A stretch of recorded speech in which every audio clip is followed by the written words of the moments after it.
कोलकाता के एक सनसनीखेज मामले में एक महत्वपूर्ण खुलासा सामने आया है, जिसने पूरे केस को एक नया मोड़ दे दिया है। यह घटना एक प्रतिष्ठित मेडिकल कॉलेज के प्रिंसिपल संदीप घोष और उनकी पत्नी के इर्द गिर्द घूमती है। इस केस में सीबीआई ने जांच के दौरान कई ऐसे तथ्य उजागर किए हैं जो मामले को उलझाने के बजाय साफ करने में मदद कर रहे हैं। यह घटना तब और भी रहस्यमय हो गई जब संदीप घोष की पत्नी ने एक बड़ा खुलासा किया। उन्होंने सीबीआई को एक सीसीटीवी फुटेज सौंपा, जिसमें साफ तौर पर दिखाया गया है कि असल अपराध सेमिनार हॉल में नहीं, बल्कि प्रिंसिपल के ऑफिस के अंदर हुआ था।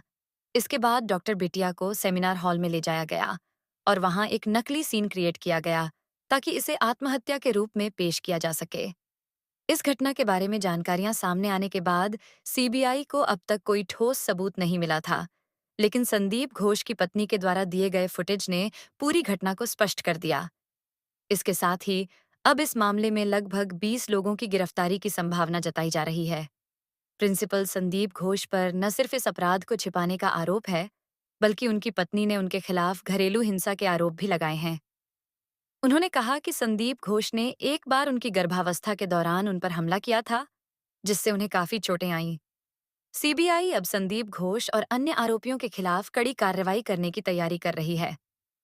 प्रिंसिपल संदीप घोष की पत्नी ने एक ऐसा खुलासा किया है जो जांच में महत्वपूर्ण साबित हो सकता है।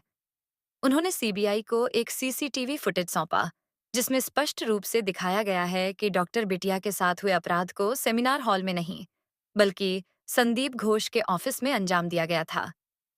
इस फुटेज के मिलने के बाद सीबीआई ने कार्रवाई तेज कर दी है और जिन लोगों पर शक है, उनकी गिरफ्तारी के लिए आदेश जारी कर दिए गए हैं।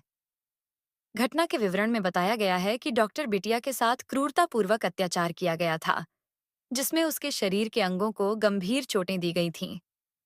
पैर और हाथों को तोड़ने से लेकर गले को दबाने तक की क्रूरता को इस अपराध का हिस्सा बताया गया है।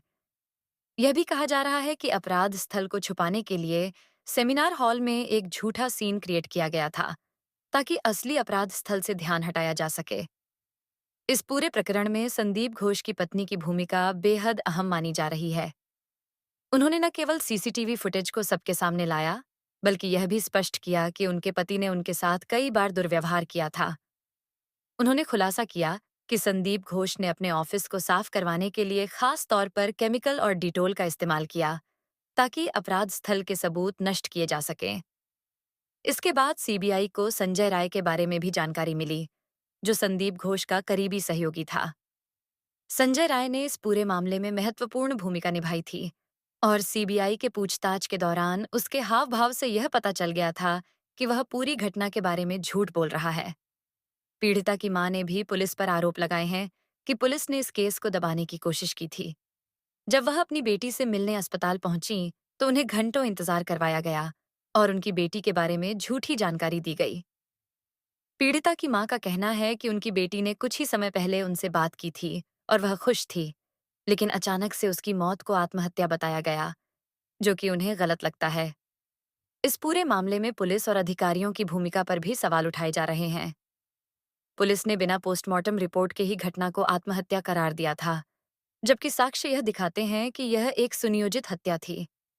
संदीप घोष की पत्नी के द्वारा दिए गए सीसीटीवी फुटेज ने इस मामले को और भी जटिल बना दिया है और अब सीबीआई को संदीप घोष और उनके करीबी सहयोगियों के खिलाफ ठोस सबूत मिल चुके हैं।